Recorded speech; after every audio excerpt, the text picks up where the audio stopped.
नमस्ते प्यारे बच्चों। इस वीडियो में हम लोग पढ़ने वाले हैं प्रेजेंट कंटीन्यूअस टेंस के बारे में।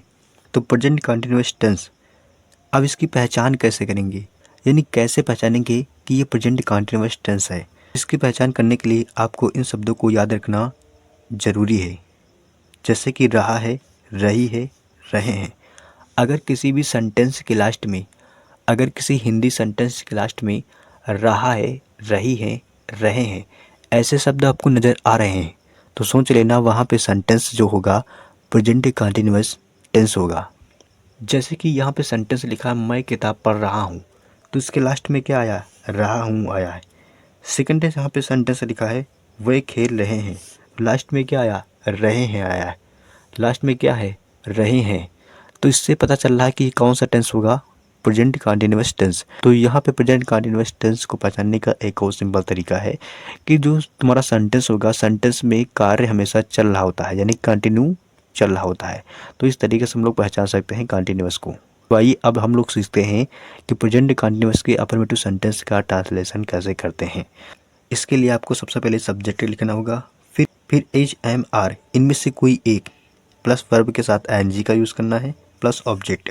लेकिन यहाँ पे एच एम आर, कहाँ पे एज लिखेंगे, कहाँ पे एम लिखेंगे, कहाँ पे आर लिखेंगे। तो यहाँ पे हमने नोट में कुछ लिख रखा है, एक वचन के साथ यानी एक वचनकर्ता के साथ आपको इज का प्रयोग करना है, आई के साथ एम का यूज़ करना है, बहुवचन कर्ता के साथ आपको आर का प्रयोग करना है। तो यहाँ पे नोट में जो बात लिखी है इन बातों को बहुत अच्छी तरीके से आपको समझ लेना है। तो आइए एग्जाम्पल की मदद से हम लोग इसको कंफर्म करते हैं। पहला सेंटेंस क्या है, मैं किताब पढ़ रहा हूँ, ये तुम्हारा पहला सेंटेंस है। अब यहाँ पे सब्जेक्ट क्या है, सब्जेक्ट है मैं, यानी मैं किताब पढ़ रहा हूँ। तो काम को कौन कर रहा है, मैं कर रहा हूँ। तो मैं की इंग्लिश क्या हो जाएगी, आई। आई मीन्स क्या होता है, मैं। तो हमने सब्जेक्ट को लिख लिया। अब आई के साथ किसका प्रयोग करेंगे, आई के साथ एम का यूज़ करना है। तो लिखेंगे आई, आई के बाद लिखेंगे एम, उसके बाद यहाँ पे वर्ब लिखना है। वर्ब क्या है, पढ़ना। तो पढ़ना की अंग्रेजी क्या होती है, रीड। तो हो जाएगा यहाँ पे रीड। लेकिन वर्ब के साथ उनको आईएनजी का प्रयोग करना है, यानी कि जो आईएनजी यहाँ पे लिखा है तो आईएनजी इसमें जोड़ेंगे, हो जाएगा रीडिंग। उसके बाद यहाँ पे आपको ऑब्जेक्ट लिखना होगा, मैं किताब पढ़ रहा हूँ। मैं क्या पढ़ रहा हूँ, यानी कि मेरा उद्देश्य क्या पढ़ना है, किताब पढ़ना। तो रीडिंग। उसके बाद क्या हो जाएगा, आ बुक। किताब की अंग्रेजी क्या होती है, बुक। ये तुम्हारा ट्रांसलेशन हो गया। इस तरीके से बहुत सारे सेंटेंसों का आप ट्रांसलेट कर सकते हैं। तो आइए सेकंड सेंटेंस का ट्रांसलेशन हम लोग करते हैं। यहाँ हमारा सेकंड सेंटेंस क्या है, वे खेल रहे हैं। ये हमारा क्या है, सेकंड सेंटेंस है। तो यहाँ पे इस रूल के अकॉर्डिंग हम लोग सेंटेंस का ट्रांसलेट करेंगे। यानी सबसे पहले हमें क्या लिखना होगा, सब्जेक्ट लिखना होगा। सब्जेक्ट इस सेंटेंस में क्या है, वे, यानी कौन खेल रहा है, तो वे खेल रहे हैं। तो वे की अंग्रेजी क्या होती है, दे। और यहाँ पे साफ साफ लिखा है बहुवचन कर्ता के साथ हम लोग आर का यूज़ करते हैं। दे शब्द कैसा है, बहुवचन है, तो बहुवचन के साथ हम लोग किसका इस्तेमाल करेंगे, आर का। तो यहाँ पे आर का प्रयोग करेंगे, दे आर। उसके बाद यहाँ पे तुम्हारा वर्ब के साथ एनजी का प्रयोग करना है। वर्ब क्या है, खेलना। तो क्या लिखेंगे, प्ले मीन्स क्या होता है, खेलना। और प्ले के साथ एनजी को जोड़ देंगे, क्या हो जाएगा, प्लेइंग हो जाएगा। तो दे आर प्लेइंग, यानी कि वे खेल रहे हैं। तो इस सेंटेंस का ट्रांसलेशन हो गया। इस तरीके से जो भी अफर्मेटिव सेंटेंस हैं उनका ट्रांसलेशन आप इसी रूल्स के अकॉर्डिंग कर सकते हैं। और इसके साथ आपको नोट याद रखना है कि नोट में क्या लिखा हुआ है। आइए अब हम लोग सीखते हैं नेगेटिव सेंटेंस का ट्रांसलेट कैसे करेंगे। अब हम लोग सीखेंगे नेगेटिव सेंटेंस के लिए, यानी नेगेटिव सेंटेंस अगर आते हैं तो उनका ट्रांसलेट हम लोग कैसे करेंगे। नेगेटिव सेंटेंस की पहचान क्या होती है कि सेंटेंस के बीच में नहीं वर्ड आता है, तो उससे हम लोग पहचान लेते हैं कि नेगेटिव सेंटेंस है। जैसे कि मान लीजिए यहाँ पे लिखा है मैं सो नहीं रहा हूँ, तो सेंटेंस के बीच में क्या है, नहीं वर्ड आ गया है। तो यहाँ पे हम लोग पहचान कर लिए कि ये नेगेटिव सेंटेंस है। तो इस तरीके से इसको पहचानने का सिंपल तरीका है। अब इसका ट्रांसलेशन कैसे करेंगे, इसका ट्रांसलेट करने के लिए आपको इस रूल्स को याद करना ज़रूरी है। पहले लिखेंगे सब्जेक्ट, तो सब्जेक्ट क्या है, यहाँ पे मैं है। तो मैं की अंग्रेजी क्या होती है, आई। और हमने तुमको यहाँ पे पढ़ा रखा आई के साथ एम का यूज़ करना है, तो लिखेंगे आई एम। तो यहाँ पे इज एम आर, इनमें से हमने एम को लिख लिया सब्जेक्ट के अकॉर्डिंग। उसके बाद नॉट का इस्तेमाल करना है, नॉट का प्रयोग करना है, तो लिखेंगे आई एम नॉट। फिर वर्ब यहाँ पे क्या है, मैं सो नहीं रहा हूँ। वर्ब यहाँ पे क्या है, सोना। तो सोना की इंग्लिश क्या होती है, स्लीप। क्या होती है, स्लीप, LEEP। और वर्ब के साथ हम लोग आईएनजी लगाएंगे, स्लीपिंग हो जाएगा। यहाँ पे क्या हो जाएगा, आई एम नॉट स्लीपिंग। तो इस तरीके से इन सेंटेंसों का ट्रांसलेट बहुत आसानी से कर सकते हैं। तो अब हम लोग सीखने वाले हैं इंटरोगेटिव सेंटेंस का ट्रांसलेशन कैसे करेंगे। तो यहाँ पे हम लोग सीखने वाले हैं इंटरोगेटिव अगर सेंटेंस आते हैं तो उनका ट्रांसलेशन हम लोग कैसे पहनाएंगे। तो इंटरोगेटिव सेंटेंस को पहचानने का बहुत आसान तरीका है कि इंटरोगेटिव सेंटेंस क्या से शुरू होते हैं या फिर क्या, कब, कौन, ये शब्द सेंटेंस के बीच में आ जाते हैं। लेकिन यहाँ पे सेंटेंस के लास्ट में देखोगे तो इनके लास्ट में क्वेश्चन मार्क्स जरूर लगा रहता है। यहाँ पे क्वेश्चन मार्क्स की सहायता से आप लोग पहचान सकते हैं। तो ये हो गया इनको पहचानने का तरीका। अब यहाँ पे सेंटेंस क्या है, क्या शबनम जन्मदिन मना रही है। ये तुम्हारा सेंटेंस है, क्या शबनम जन्मदिन मना रही है। तो इस सेंटेंस का ट्रांसलेशन कैसे करेंगे। तो सेंटेंस का ट्रांसलेशन करने से पहले आपको इस फार्मूले को याद रखना है। सबसे पहले इज या फिर एम या फिर आर लिखेंगे, फिर सब्जेक्ट लिखेंगे, फिर वर्ब लिखेंगे और वर्ब के साथ आईएनजी जोड़ेंगे। उसके बाद ऑब्जेक्ट, फिर लास्ट में क्वेश्चन मार्क्स लिखेंगे। उससे पहले नोट को हम लोग पढ़ लेंगे कि नोट में क्या लिखा हुआ है। तो यहाँ पे नोट में पढ़ना है, अगर क्वेश्चन वर्ड वाक्य के बीच में आता है तो पहले लिखते हैं। यानी कि सेंटेंस के बीच में अगर वाक्य के बीच में क्वेश्चन वर्ड आ जाता है, क्वेश्चन वर्ड का मतलब है कब, कौन, कैसे, क्या, इस तरीके के शब्द आते हैं तो इनकी अंग्रेजी हम लोग पहले लिखते हैं। यही चीज़ें इसमें लिखा हुआ है। तो यहाँ पे सेंटेंस क्या है, क्या शबनम जन्मदिन मना रही है। सेंटेंस की शुरुआत क्या से हो रही है। तो यहाँ पे क्या की अंग्रेजी आपको नहीं लिखना है, आपको सब्जेक्ट के अकॉर्डिंग इज, एम, आर इनमें से किसी एक को लिखना है। तो सब्जेक्ट क्या है, शबनम। शबनम एक वचन है, तो एक वचन के लिए हमने आपको क्या बताया, यहाँ पे नोट में हमने क्या बताया था, एक वचन के साथ इज का प्रयोग करते हैं, आई के साथ एम का प्रयोग करते हैं और बहुवचन के साथ आर का प्रयोग करते हैं। तो यहाँ पे एक वचन है तो एक वचन से पहले यहाँ पे क्या लिखेंगे, इज लिखेंगे, इज। उसके बाद यहाँ पे सब्जेक्ट को लिखना होगा, सब्जेक्ट क्या है, शबनम, इज शबनम, इज शबनम। अब देखिए उसके बाद हम लोग क्या लिखेंगे, वर्ब लिखेंगे।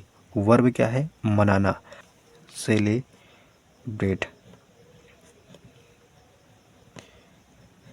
सेलिब्रेट के बाद यहाँ पे वर्ब के साथ एनजी का इस्तेमाल करेंगे, सेलिब्रेटिंग हो जाएगा। अब यहाँ पे क्या लिखेंगे, ऑब्जेक्ट। ऑब्जेक्ट क्या है, यानी कि उसका उद्देश्य क्या, मनाना, जन्मदिन मनाना है, ना कि दिवाली। तो यहाँ पे जन्मदिन मना रही है तो यहाँ पे ऑब्जेक्ट क्या हो जाएगा, जन्मदिन। और जन्मदिन की इंग्लिश क्या होती है, बर्थडे, बर्थडे। फिर लास्ट में हम लोग क्या लगेंगे, क्वेश्चन मार्क्स लगा देंगे। और इस तरीके से तुम्हारा सेंटेंस की अंग्रेजी बन चुकी है। सेकंड सेंटेंस क्या है, तुम कब आ रहे हो। तो यहाँ पे सेंटेंस के बीच में क्या आया है, कब आ गया है, यानी कि क्वेश्चन वर्ड आ गया है। यहाँ क्वेश्चन वर्ड आ गया है लेकिन नोट में क्या लिखा है, अगर क्वेश्चन वर्ड वाक्य के बीच में आता है तो क्वेश्चन वर्ड की अंग्रेजी सबसे पहले लिखते हैं। तो यहाँ पे क्वेश्चन वर्ड की अंग्रेजी सबसे पहले लिखना होगा। और यहाँ पे क्वेश्चन वर्ड क्या है, कब, कब की अंग्रेजी होती है व्हेन। तो हमने यहाँ पे लिख लिया व्हेन। फिर सेम प्रक्रिया वही चलेगी, यानी कि क्या लिखेंगे, इज, एम, आर। तो आर लिखें या फिर एम लिखें या फिर इज लिखें, क्या लिखें। तो यहाँ पे क्या लिखेंगे, यहाँ पे सब्जेक्ट के अकॉर्डिंग लिखना है। तुम शब्द कैसा है, तुम शब्द बहुवचन है। बहुवचन के लिए हमने क्या बता रखा है कि आर का यूज़ करना है। तो यहाँ पे क्या लिखेंगे, व्हेन आर। फिर सब्जेक्ट लिखेंगे, सब्जेक्ट क्या है, तुम की अंग्रेजी होती है यू। वर्ब, वर्ब के साथ एनजी। वर्ब यहाँ पे क्या है, आना, यानी आ रहे हैं। तो काहे में आना होता है, कम में आना। यहाँ पे ई लिख दिया, ई को हटा देंगे, कमिंग, यानी आईएनजी लग जाता है। तो क्या हो जाएगा, व्हेन आर यू कमिंग। और लास्ट में क्वेश्चन मार्क्स। तो ये हो गया तुम्हारा ट्रांसलेशन। अब आइए हम लोग सीखते हैं इंट्रोगेटिव नेगेटिव सेंटेंस का ट्रांसलेट कैसे करेंगे। तो यहाँ पे इन सेंटेंसों को आसानी से पहचान सकते हैं। यहाँ पे क्या सेंटेंस शुरू होंगे और वाक्य के बीच में नहीं वर्ड आएगा। तो यहाँ पे नहीं भी आता है और प्रश्नवाचक भी आता है, दोनों शब्द यहाँ पे आएंगे। तो इंट्रोगेटिव नेगेटिव सेंटेंस कैसे पहचानेंगे। तो यहाँ पे सेंटेंस जितने भी होंगे वो क्या से शुरू होंगे और वाक्य के बीच में नहीं वर्ड आएगा। जैसे यहाँ पे नहीं आ रहा है, यहाँ पे नहीं आ रहा है, सेंटेंस से क्या शुरू हो रहा है, हो सकता है क्या वर्ड बीच में भी आ जाए। तो इस तरीके से, लेकिन नहीं वर्ड जरूर आएगा। दोनों वर्ड अगर एक जगह मिल जाए तो वहाँ पे इंट्रोगेटिव नेगेटिव सेंटेंस होगा। तो ये तुम्हारा हो गया पहचानने का तरीका। अब इनका ट्रांसलेट कैसे करते हैं। ट्रांसलेट करने के लिए आपको इस वाले रूल्स को याद रखना है। पहले आपको इज, एम, आर लिखना होगा। फिर सब्जेक्ट प्लस में नॉट, प्लस में वर्ब के साथ एनजी, प्लस में ऑब्जेक्ट, प्लस में क्वेश्चन मार्क्स।